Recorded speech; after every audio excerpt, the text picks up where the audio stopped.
ሰላም ጤና ይስጥልን የተከበራችሁ ተመልካቾቻችን ከሀገሬ ቴሌቪዥን ሳምንታዊው የስፖርት ፕሮግራማችን ጀምሯል። የተለያዩ ስፖርታዊ ጉዳዮችን የምናነሳበት ሰዓት ላይ እንገኛለን። እኔ ገደብ አባይና ቃለ ስላሴ ካሳይ ቀጣዮቹን ደቂቃዎች አብረናችሁ ቆይታ እናደርጋለን።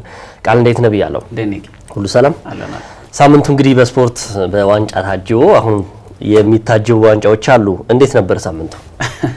አሪፍ ነበር። ከአውሮፓ ሊግ ጨዋታ በፊት ተገናኝተን ነበር።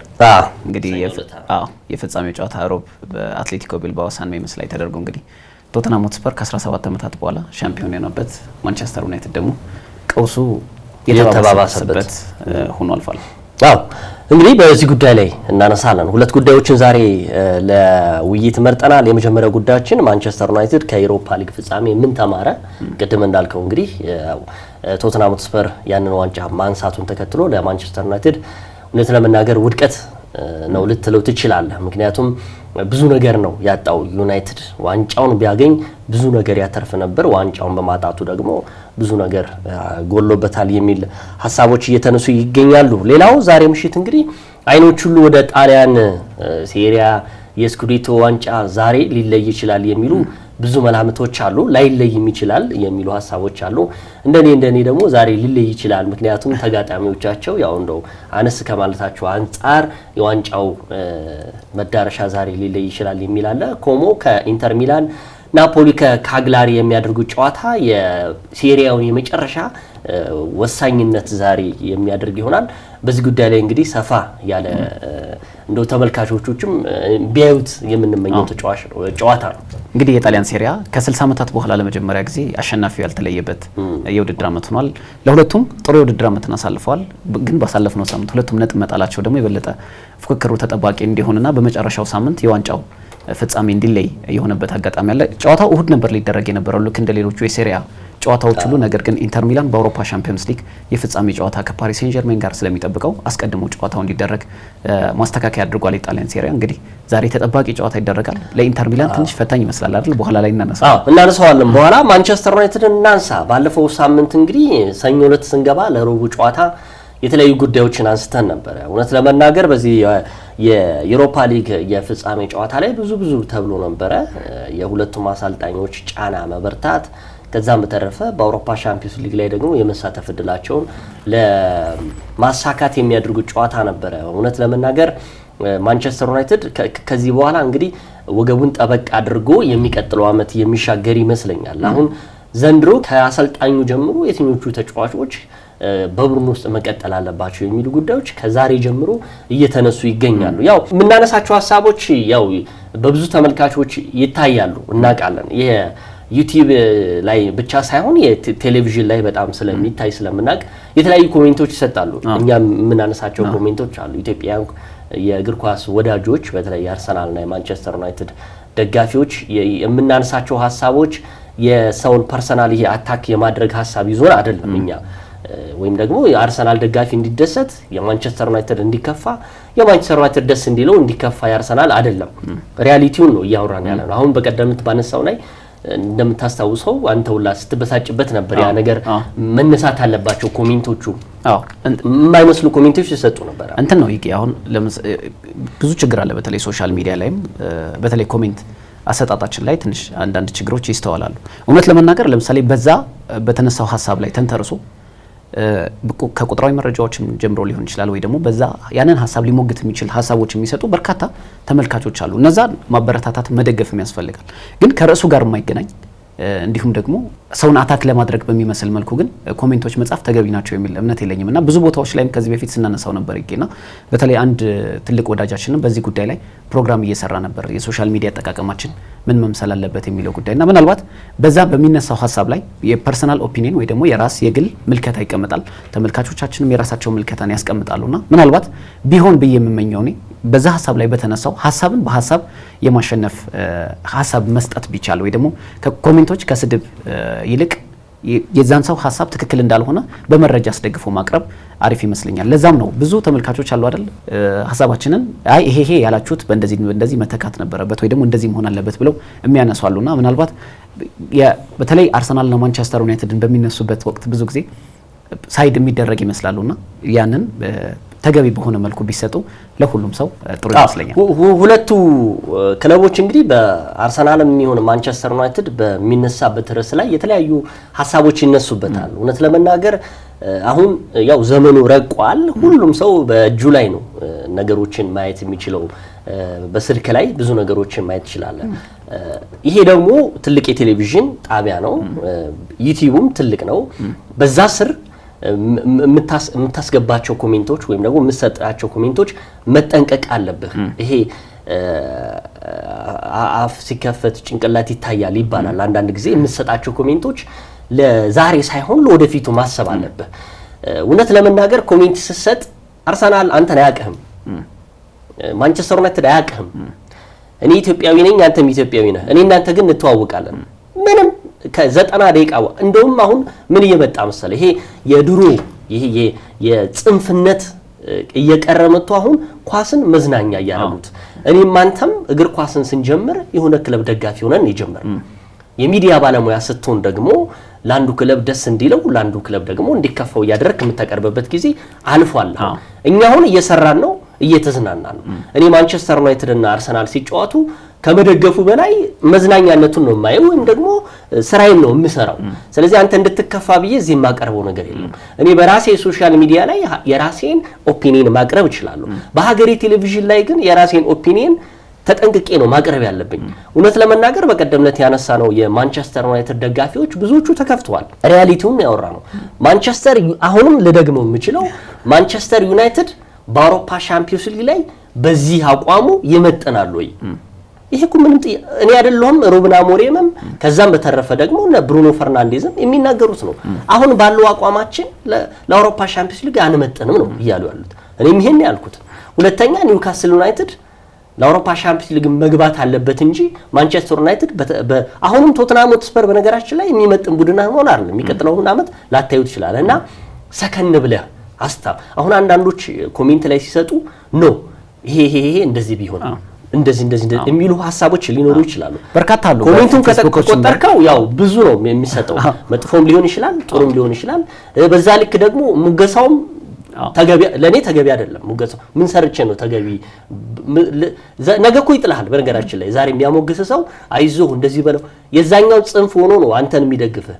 ነገ ይሄኛውን ደግሞ እንትን ስትለው ኤኒሃው ሰከን ቢባል እዚህ ሶሻል ሚዲያ ላይ የሚሰጠው ሀሳብ ኮሜንት ትከታተላለህ። ደግሞ በነገራችን ላይ የኛ ስፖርት ሾው ክፍት ነው።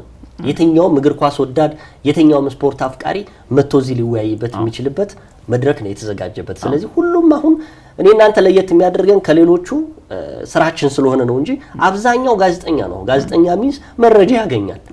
በቃ የልዩነታችን እኛ ተምረን ወይም ደግሞ ተቀጥረን መስራታችን ነው። ስለዚህ ነገሮችን እንደው ብናሰላስል የሚል ሀሳብ ስላለ ነው ቀደም ስለተነሳ ነው። አሪፍ ሀሳብ ይመስለኛል። በተለይ ፌስቡካችን ላይ ዩቲዩብ ላይ በርካታ ሰዎች ሀሳብ ይሰጣሉ። በጣም የምንወዳቸው አሉ ይገያላ አንዳንዴ የምናወራላቸው ደጋፊዎች አሉ አይደል? ለምሳሌ ፌስቡክ ላይ አንዳንዴ ዩቲዩብ ላይ እየገቡ ደስ የሚል ሀሳብ የሚሰጡ እንዲሁም ደግሞ እንደዚህ አይነት እንግዳ ብታቀርቡ የሚሉ በርካታ ሰዎች አሉ አይደል?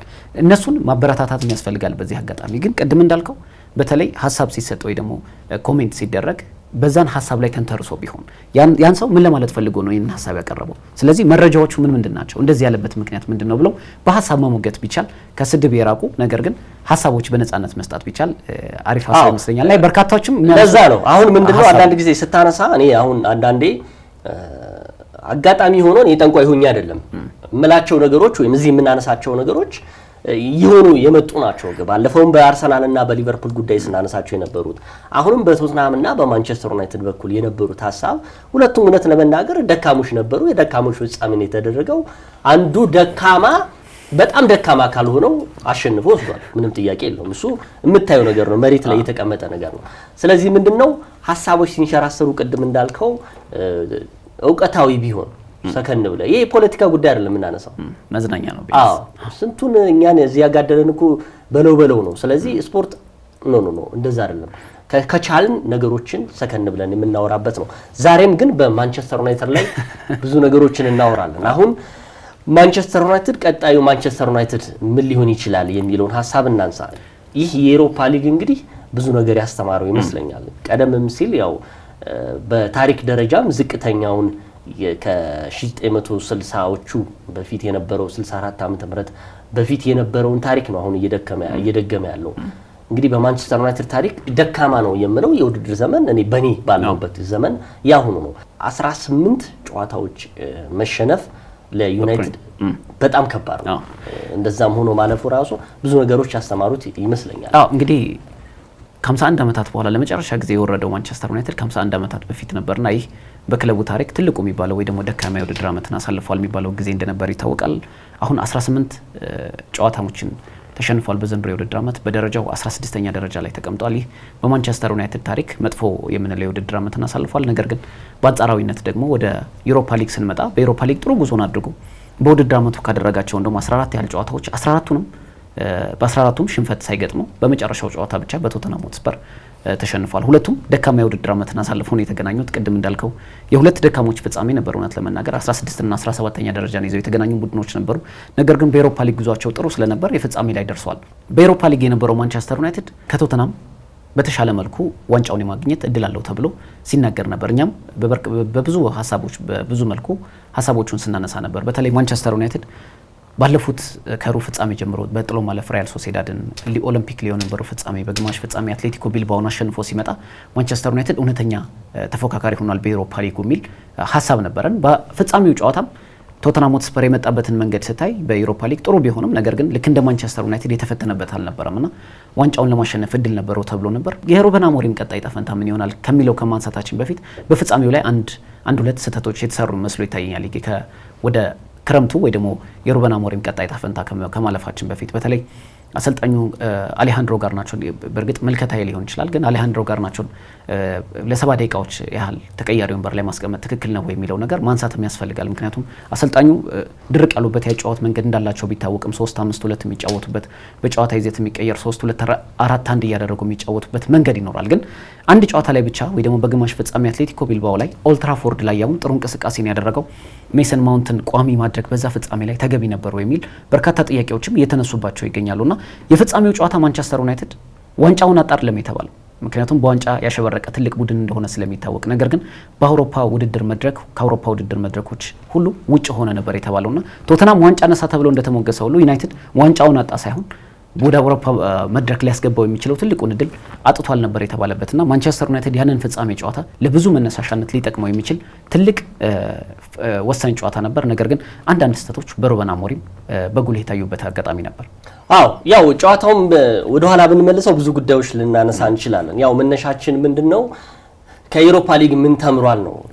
ከዩሮፓ ሊግ ብቻ ሳይሆን ባለፉት የውድድር ዓመታቶች ውስጥ ማንቸስተር ዩናይትድ ምን አሳክቷል፣ ምን የተሻለ ነገር አሁን እውነት ለመናገር የውስጥ ተጫዋቾችም ራሳቸውን መውቀስ ጀምረዋል። አሁን እውነት ለመናገር ብሩኖ ፈርናንዴዝ አንዱ ሲል የነበረው እውነት ለመናገር እንደ ሩበን አሞሪም ነው ማላስፈልግ ከሆነ ከዚህ ክለብ መውጣት አለብኝ። ይሄ እኔ እወጣለሁ እያለ አይደለም። በነገራችን ላይ እወጣለሁ ሳይሆን መውጣት ካለብኝ የማላስፈልግ ከሆነ ለቡድኑ የማልጠቅም ከሆነ መውጣት አለብኝ። ፐርፌክት ልክ ነው፣ ምንም ጥያቄ የለውም። አሁን በአሰልጣኝ ሩበን አሞሪም እና በተጫዋቾቹ መካከል አሁንም ብዙ ነገሮች የሰፉ ይመስለኛል። አሁንም ራሱ እያንዳንዱ በየራሱ ሐሳብ ነው።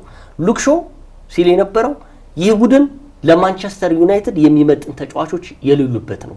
ከፍጻሜው በኋላ ሲናገር የነበረው ሉክሾም እንደዚህ ነበረ። እሱም አሁን በኋላ ማሰብ ጀመር። ገብቷል። ትልቅ ቡድን ነው ይሄ ቡድን። በጣም ብዙ ሚሊዮን ፓውንዶችን እያወጣ ተጫዋቾችን የሚያመጣ ትልቅ ቡድን ነው። በዛም በተረፈ ደግሞ ትልቅ ሚሊዮን ፓውንዶችን የሚከሰር ነው።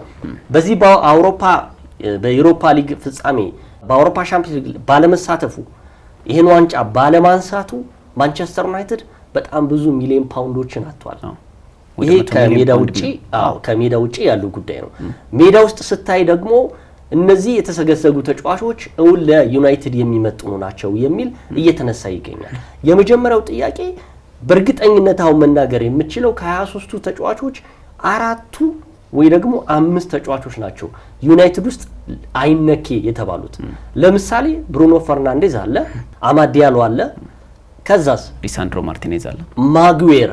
ከነዚህ ውጪ ግን አብዛኞቹ ሌኒሮም አለ እንደነዚህ አይነት ተጫዋቾች በእርግጠኝነት የምትላቸው የማይነኩ ሌሎቹ በቅርብ የፈረሙት ዶጉ ምንም ልታረጋው አችልም የቅርብ አብዛኞቹ ግን ከክለብ ውስጥ መውጣት መሰናበት አለባቸው የሚሉ ናቸው እንደነ አሌሃንድሮ ጋርናቾና የአብዛኛው ጊዜ ኮቢ ሜኖም እንግዲህ በጉዳት የሚሆን በተለያዩ ጉዳዮች ሳይሰለፍ ቀርቷል የአካዳሚ ምርቆችም ቢሆኑ የሚቀጥለውን የውድድር ዓመት ማንቸስተር ዩናይትድ እንደው በጠበቀው ልክ ሳይሆን ከጠበቀውም እንደው አቨሬጅ በሆነ ዋጋ ካገኛቸው ሊሸጣቸው ይችላል እነዚህን ተጫዋቾች የሚል ሐሳብ ነው እንደነ ራሽፎርድ የመሳሰሉ ተጫዋቾችን እንደነ አንቶኒ በዚሁ የሚያጠቃልልበት ጉዳይ አለ አሁን ትልቁ ጥያቄው ሩበን አሞሪም በዚህ ቡድን ውስጥ የመቀጠል እድላቸው ምን ያህል ነው እየተባለ ይገኛል ይሄ ቀላል ነገር አይደለም በነገራችን ላይ አሁን ሪቮሉሽን እየተነሳ ይገኛል ማንቸስተር ዩናይትድ የሚቀጥለው የውድድር ዓመት ማንቸስተር ዩናይትድ የምንጠብቀው በአውሮፓ ቻምፒየንስ ሊግ እንዲሳተፍ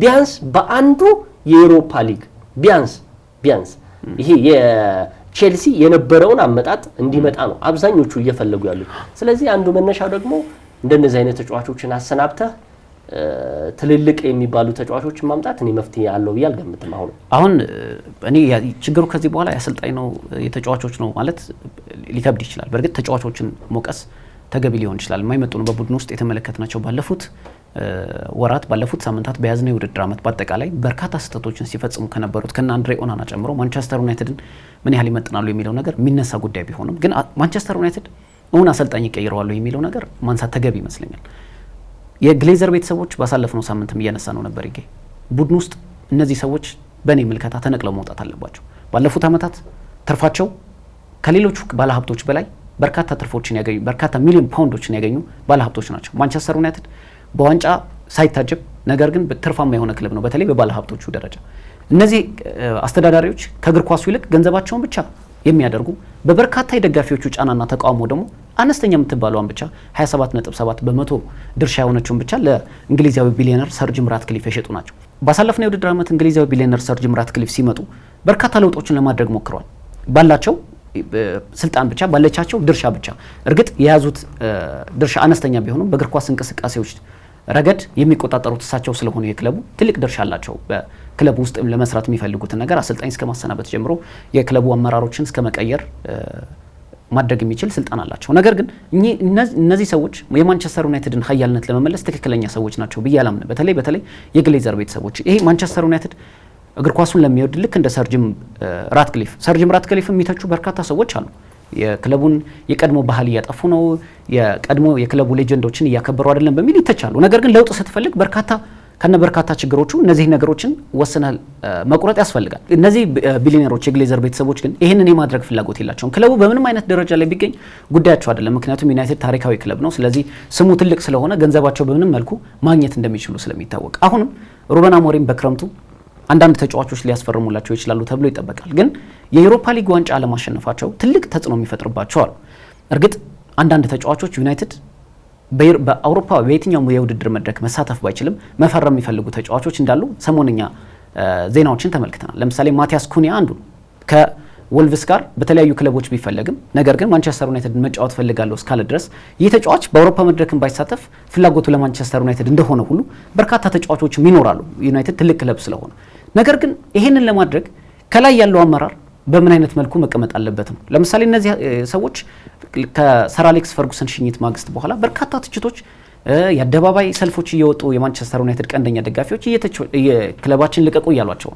ነገር ግን እነዚህ ሰዎች እስካሉ ድረስ አሰልጣኝ ሩበን አሞሪም ተሰናበቱም አልተሰናበቱም የማንቸስተር ዩናይትድ ችግር ይቀርፋል የሚል እምነት የለኝም በግል ነገር ግን አሰልጣኝ ሩበን አሞሪም በክረምቱ የዝውውር መስኮት ቅድመ ውድድር ዝግጅት ላይ ቡድናቸውን አጠናክረው የማይገመት ጠንካራ ዩናይትድን በቀጣይ የውድድር ዓመት ይዘው መምጣት ይጠበቅባቸዋል ካልሆነ ግን ልክ እንደ ኤሪክ ቴናግ እጣ ፈንታ ይደርሳቸዋል ምክንያቱም ኤሪክ ቴናግ በህዳር ወር ነበር ከማንቸስተር ዩናይትድ የተሰናበቱት ያውም የኤፍኤ ዋንጫ ማንቸስተር ሲቲን አሸንፈው ባለድል ካደረጉት በኋላና አሁንም የቅድመ ውድድር ዝግጅቱ የሚጠበቅ ቢሆንም ሩበን አሞሪም ከእሳቸው የሚጠበቀው ያሏቸውን ተጫዋቾች አሰባስበው የተሻለ ቡድን ይዞ መምጣት ብቻ ይሆናል ፖርቹጋላዊው አሰልጣኝ እንግዲህ በዩሮፓ ሊግ ፍጻሜ ጨዋታ ላይ ያው ብዙዎቻችን እንደተመለከትናቸው የሜዳሊያ አሰጣጥ ላይ ፊታቸው ሁሉ ጭፍግግግ ብሎ ነበር ሲታይ ነበር አንዱ ማሳያ የዛ የዩሮፓ ሊግ ፍጻሜ ብቻ አይመስለኝም ቀጣይ ዩናይትድ ያሳስባቸዋል ይሰውዬ እውነት ለመናገር ዩናይትድ አሁን ካንሰር ሆኗል ውስጡ ያለው ይሄ አንዳንድ ጊዜ በምንድን ነው የምትገልጸው መሰለ አሁን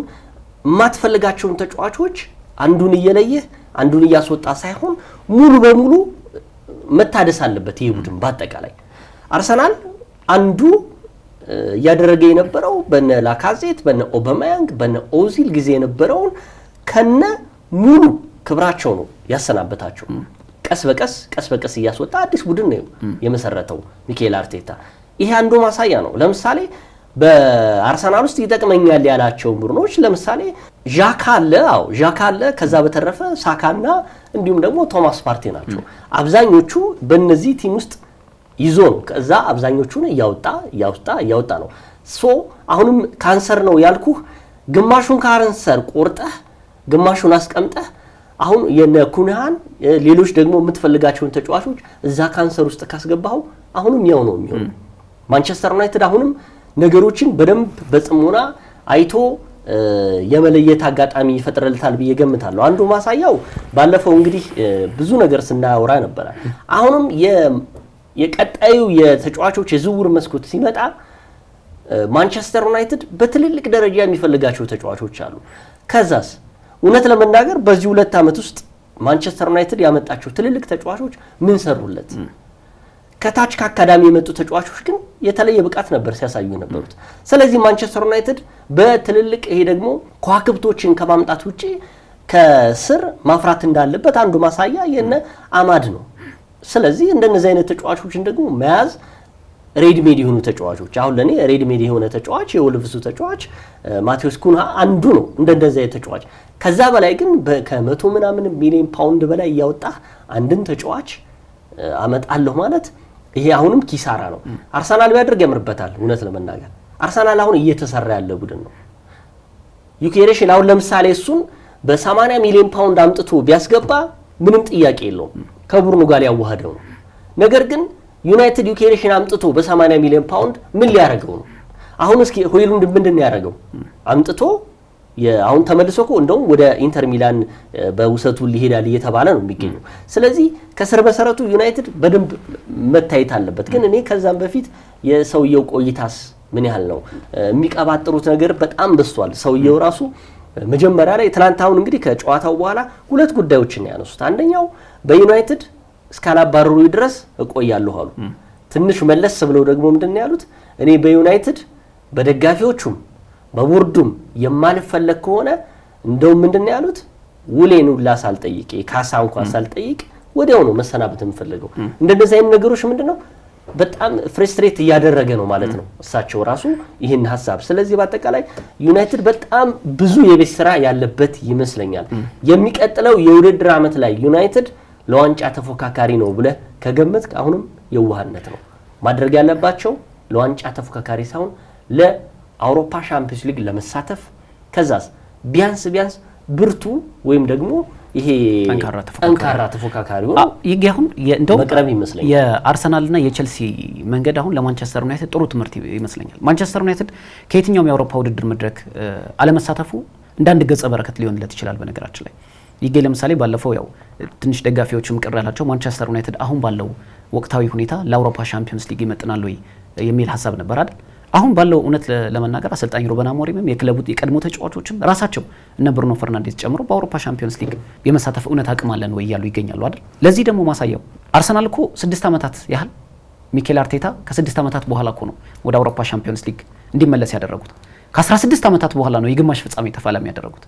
የፍጻሜ ተፋላሚ እንዲሆን ደግሞ 19 አመታትን ጠብቆ ነበር አልተሳካም ያው 20 አመት ይጠብቃል ማለት ነው ነገር ግን አትሊስት ፕሮሰስ ተደርጎ ቡድኑ አሁን በአውሮፓ መድረክ አስፈሪው ቡድን ለመሆን በቅቷል ቸልሲንም ተመልከተው ቸልሲ በነገራችን ላይ በዘንድሮ የውድድር አመት ከስኬት ጋር ለማያያዝ በርግጥ ለኔ በግል የአውሮፓ ሻምፒዮንስ ሊግ ቦታን ማግኘት አለበት ብዬ አምናለሁ ምክንያቱም የኮንፈረንስ ሊግ ዋንጫ ላይ የፍጻሜ ደርሷል ዋንጫውን የማሸነፍ እድሉ ሰፊ ሊሆን ይችላል እየተባለ ይገኛል ተጋጣሚው ሪያል ቤቲስ ነው ነገር ግን በአውሮፓ ሻምፒዮንስ ሊግ ለመሳተፍ በተለይ የመጨረሻው ጨዋታ ኖቲንግሃም ፎረስትን አሸንፎ የሚሳተፍ ከሆነ ግን እውነትም በፕሮሰስ የመጣ ቡድን እንደሆነ ያስታውቃል አምና የኮንፈረንስ ሊግ ቦታን ነበር ይዞ ያጠናቀቀው ስለዚህ አልተሳተፈም አሰልጣኝ ኤንዞ ማሬስካ መጡ የማያስፈልጉ በርካታ ተጫዋቾች ነበሩ ከቡድኑ ሸኙ የሚያስፈልጉኝ ተጫዋቾች እነዚህ ብቻ ናቸው ብለው አሁን ያሉት በስኳድ ውስጥ ሰበሰቡ አሁን የኮንፈረንስ ሊግ የዋንጫ ተፋላሚ ያደርገውታል የአውሮፓ ሻምፒዮንስ ሊግ አንድ ጨዋታ ይቀረዋል ማንቸስተር ዩናይትድ አሁን በርካታ ተጫዋቾችን የሚያይበት በብዙ ሚሊዮን ፓውንዶች የሚያመጣበት ሳይሆን በቀላል አማራጭ ቡድኑ ሊጠቅሙ የሚችሉ ተጫዋቾችን ማስፈረም ብቻ ነው ያለበት። ለዛም ነው እኮ የግሌዘር ቤተሰቦች ብሬን ይጭነቀው እያሉ እና አንቶኒን በ100 ሚሊዮን ፓውንድ ሲያስፈርሙ ራስመስ ሆይሉንድን ከ72 ሚሊዮን ዩሮ በላይ ሲያወጡ ለአብዛኞቹ ተጫዋቾች በርካታ ሚሊዮን ፓውንዶችን ሲያወጡ እነሱ የክለቡን የደጋፊዎች ጫና ለመቋቋም እንጂ ትክክለኛ ጥናት ተደርጎ የተደረገ ዝውውር እንዳልሆነ እኮ ማሳያ ነበረ። በእርግጥ አሰልጣኞቹም የሰሩት ስህተት እንዳለው ነው።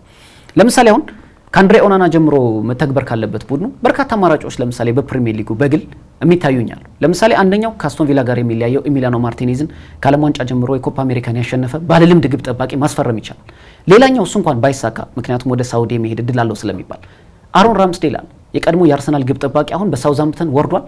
ግን በግብ ጠባቂነት በጣም የተሻለ ከሚባል ግብ ጠባቂ አንዱ ነው። በሳውዛምፕተንም በሼፊልድ ዩናይትድም ጥሩ ጊዜን ባያሳልፍም በአርሰናል ግን ጥሩ ጊዜያትን ነበረው። ስለዚህ በፕሪሚየር ሊጉን የሚያውቁት እንደነዚህ አይነት ተጫዋቾች አሁን ማቲያስ ኩኒያ እውነት ማንቸስተር ዩናይትድ የሚቀላቀል ከሆነ ትልቅ ትርጉም ይኖረዋል ለማንቸስተር ዩናይትድ እና አሁንም የተጠና ዝውውር ማድረግ አለበት ማንቸስተር ዩናይትድ። ዝም ብሎ ስም ያላቸው ተጫዋቾች እርግጥ አሁን ስም ያላቸው ተጫዋቾችም ለማስፈረም ከባድ ፈተና ውስጥ ገብቷል። ምክንያቱም አብዛኞቹ ትልልቅ ተጫዋቾች በአውሮፓ መድረክ መሳተፍ የሚፈልጉ ተጫዋቾች ናቸው። እነሱ ደግሞ ማንቸስተር ዩናይትድ እድሉን ስላጣ ከዚህ በኋላ ወደ ማንቸስተር ዩናይትድ የሚሄድላቸው ጠባብ ሊሆን ይችላል። በቀጣይ ምናልባት የምንመለከተው ይሆናል።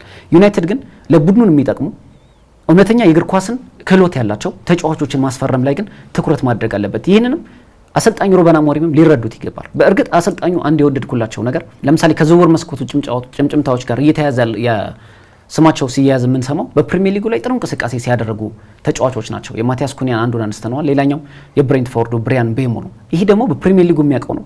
25 ዓመቱ ነው። ስለዚህ ለማንቸስተር ዩናይትድ ፊት ሊያደርግ የሚችል ተጫዋች ነው ብለን ማሰብ እንችላለን እና አሁንም ዝውውር ሲያደርጉ አሰልጣኙ የተጠና ፕሪሚየር ሊጉን የሚያውቁ ካልሆነ ደግሞ ከሌላም ሊግም ቢመጣ በአነስተኛ ዋጋ መጥቶ ነገር ግን ለክለቡ ትክክለኛ ግልጋሎት ሊሰጥ የሚችል መሆን አለበት እንጂ በብዙ ሚሊዮን ፓውንዶች መጥቶ ወንበር ሊያሞቅ ወይ ደግሞ በውሰቱ ለሌላ ክለብ ሊሰጥ መሆን የለበትም ባይ ነኝ። አው ቅድም ያነሳው የዚህ ራሱን ማዳመጥ እውነት ነው፣ ምንም ጥያቄ የለውም። ያው ያስፈልገዋል በሚቀጥለው የውድድር ዓመት የትኛውም ፈልጎ ሳይሆን ተገዶም አሁን የሚቀጥለው የውድድር ዓመት ላይ የትኛውንም በዩሮፓ ሊግም ሆነ በሻምፒዮንስ ሊግም የኮንፈረንስ ሊግም ላይ አይሳተፍም።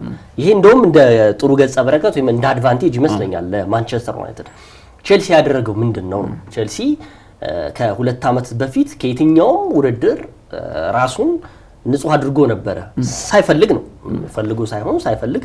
ከዛስ ኢንዞ ማሬስካ ሲመጡ ምንድነው ያደረጉት? መጀመሪያ በጣም ትልልቅ ተጫዋቾችን ወይም ደግሞ ይረብሻሉ የሚሏቸው ጥሩነቱ ግን ዩናይትድ የሚረብሽ ተጫዋች የለም። በነገራችን ላይ አሁን ከአሰልጣኙ ጋር እሰጣ ገባ የገባ ተጫዋች የምትለው ይሄ ነቅሰ የምታወጣው ተጫዋች የለም። አብዛኞቹ በብሩኖ ፈርናንዴስ ስር መሆናቸው እንደውም ጥሩ የቡድን መሪ መሆኑ ደግሞ ለማንቸስተር ዩናይትድ እውነት ለመናገር ብሩኖ ፈርናንዴስ ጠቅሞታል። ግን አንድ ጉዳይ መጣል የብሩኖ ፈርናንዴስ ስትል ለምን ያህል ዓመት ይሄ ተጫወተ በዩናይትድ ውስጥ? ለምን ያህል ዓመት ኮከብ ተጫዋች በየአመቱ ተባለ? ሰለቸኛል እሱ ራሱ። ይሄ በየአመቱ 2020 መጥቶ ይሄ 4 ጊዜ ነው ያሸነፈው። አዎ ይሄ 2020 ውድድር ዘመን በኦሊ ጉናር ሶልሻየር ነበር የመጣው 4 ጊዜ። ከባድ እንግዲህ ተመልከተው። ሁሉ ጊዜ ትምህርት ቤት እኮ እየተማረን ሁሉ ጊዜ ከትምህርት ቤት ውስጥ ከኛ ክላስ ውስጥ አንደኛ በየአመቱ የሚወጣ ልጅ አለ። ገብቷል አይደል? አንደኛ የሚወጣው ምንድነው መሰለህ? ሰልችቶታል።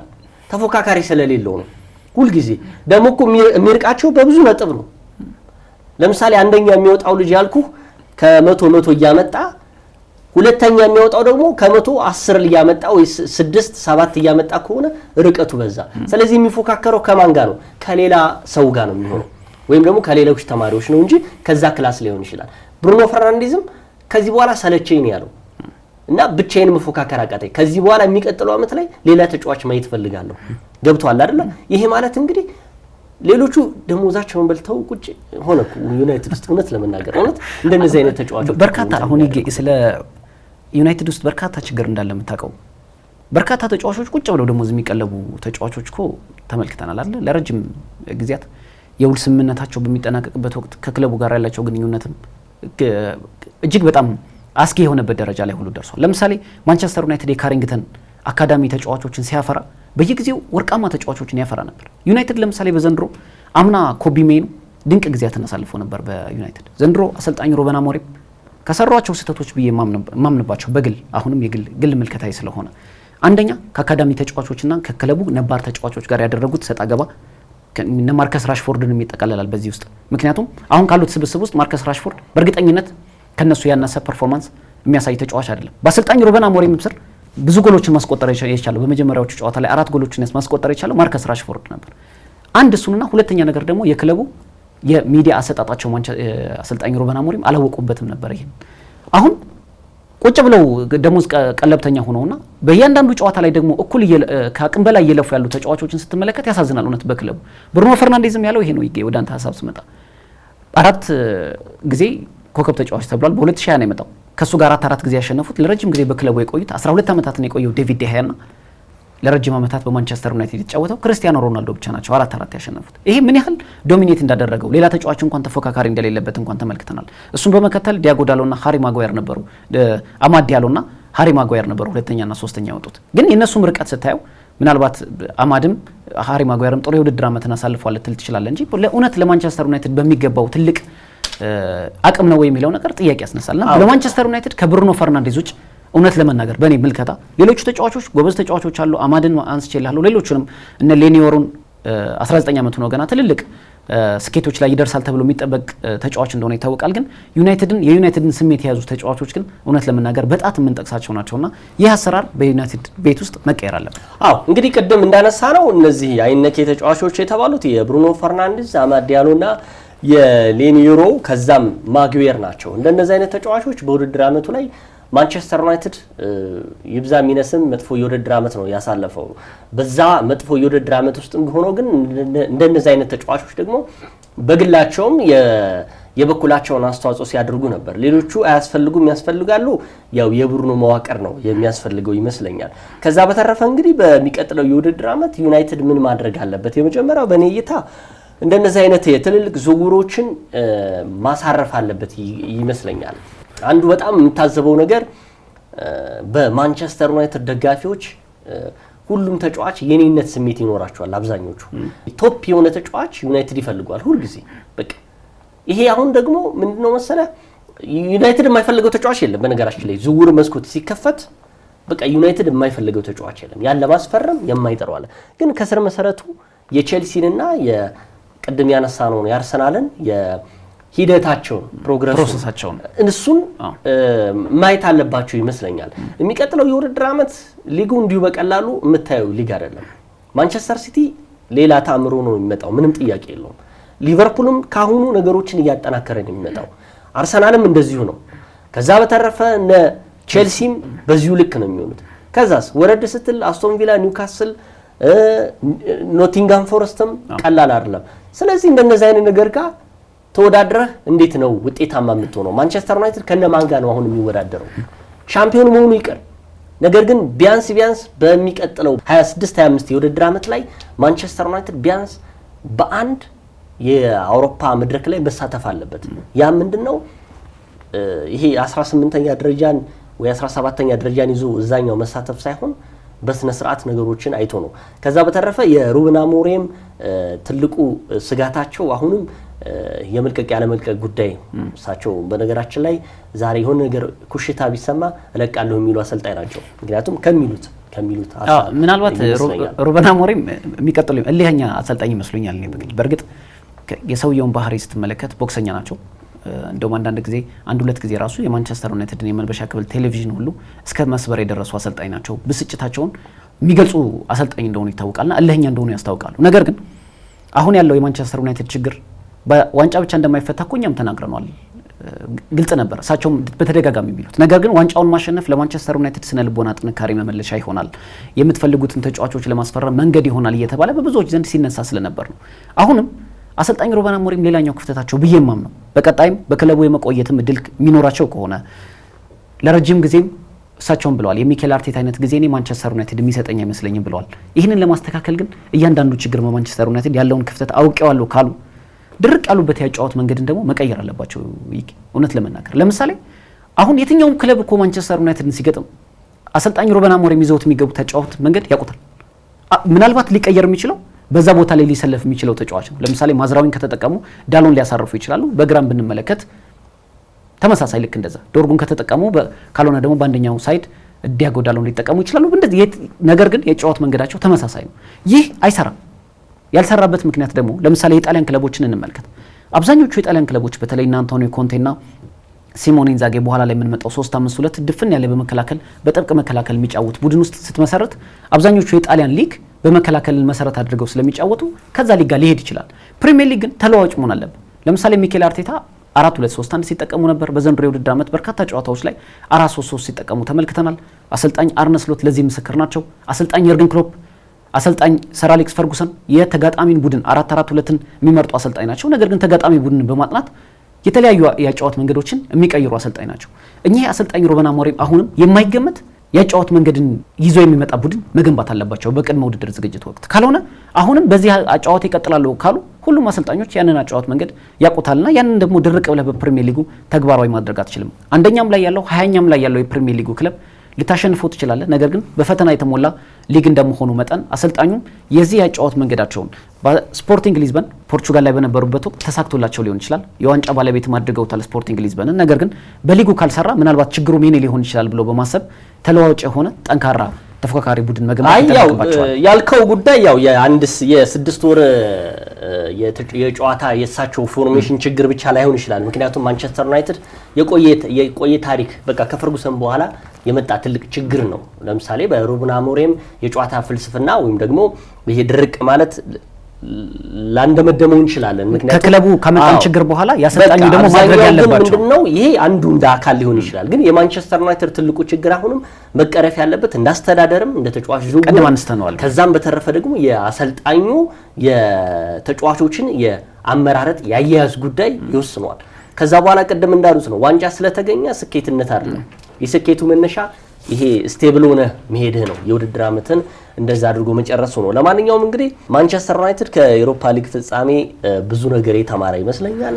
ከጨዋታ ከሜዳ ውጭም ከሜዳ ውስጥም ባሉት ጉዳዮች ብዙ ብለናል። ከሜዳ ውጪ ብዙ ብሮችን ነው ያጣው። በሜዳ ውስጥ ደግሞ በአሰልጣኙም በተጫዋቾቹ መካከል ይሄ የመፈረካከስ ነገሮች እየተፈጠሩ ይሆናሉ።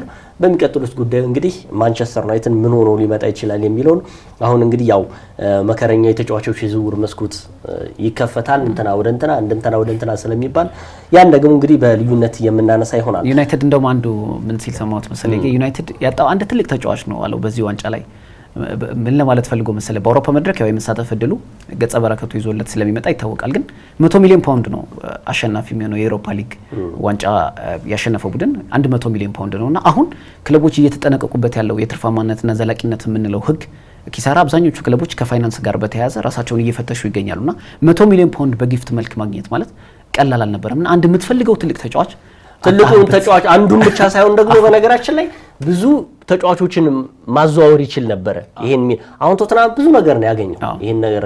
ለማንኛውም ይሄን ጉዳይ አነሳን። በቀጣይ ከአፍታ መሸጋገሪያ በኋላ ስንመለስ ስኩዴቶ ዛሬ ይጠናቀቃል ወይስ ደግሞ ወደ ሰኞ ይዛወራል የሚሉ ጉዳዮችን የዛሬ የሚጠበቁ የጣሊያን ሴሪያ ጨዋታዎች አሉ። እሱን በተወሰነ መልኩ እንመለከታለን። አብራችሁን ቆዩ። አሁንም